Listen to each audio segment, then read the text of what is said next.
So, Something to do. new story came out, sort of a thing. Lori Loughlin, probably pronounced that rightish, and Massimo Giuliani. They were the people that did that like scandalous way to get their daughter into MIT or Stanford, maybe. I think it might have been Stanford. They pled guilty, and they're getting a substantial. The woman is getting 2 months in prison and $150,000 fine, 2 years of supervised release, 100 hours community service, and her husband's getting 5 months in prison and 2 months release, supervised release. That it's weird to me. I've said this before as a hot take, and I'm not backing off. I feel like the problem is they didn't pay enough to cheat their kid into Stanford. If you pay $2 million and buy Harvard a new wing with your name on it, your kid gets in.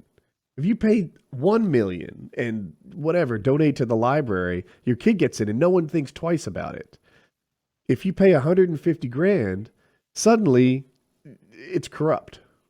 Well, I don't remember the specifics because it's such an old case now, but it seemed like they were bribing officials rather than donating toward the infrastructure of the university. But you say tomato, I say tomato, right? Like, I think that they were able, like the rowing coach could get people in and bypass the normal admissions, which, by the way, is how I got into college. And, but she didn't know how to row, whereas I actually didn't know how to swim. And that was like the scandal of it. But is it donating to a library also bypassing the normal admission standards? It's just more money? No. Well, what I was saying was it seems unfair because they're bribing officials, like decision makers, rather than investing into the infrastructure of the university itself, which is also like kind of questionable if you want to look at it like broadly. But I definitely see a big difference. Like if you pay me and I get you in the door hasn't gotten anything out of that. I'm a middleman and I've taken all the money. But if you pay to spruce up the place so that you can come in, the place is better for having you here. The place is not better for having Lori Loughlin's daughter there because she had some like admissions guy bribed. Until just now, I couldn't see your point at all. But that was well phrased. Like, I get it.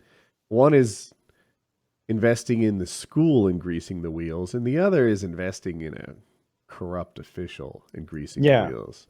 I definitely don't like either, like on principle, but I do see a difference. But I don't remember the specifics of that thing. There was like one guy who was like facilitating everything, and I think he may have gotten in some real trouble. I think they had a couple different ways of getting kids in school. Some people had surrogate test takers, and to get great standardized test scores. Some, I think the rowing's not a scholarship, but like a rowing admissions bypass was actually a real thing. I think I have that right. And they had a bunch of different ways to get kids into school, but I kind of see the difference now. But society accepts different rules for different people, right? Special people get special treatment.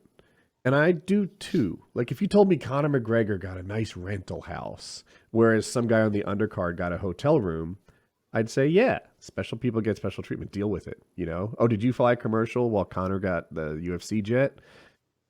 You get special treatment because, he has special requirements and he's especially good at his job, and that's what happens. Some employees get paid more than others because they're good at their jobs. Like, I accept that.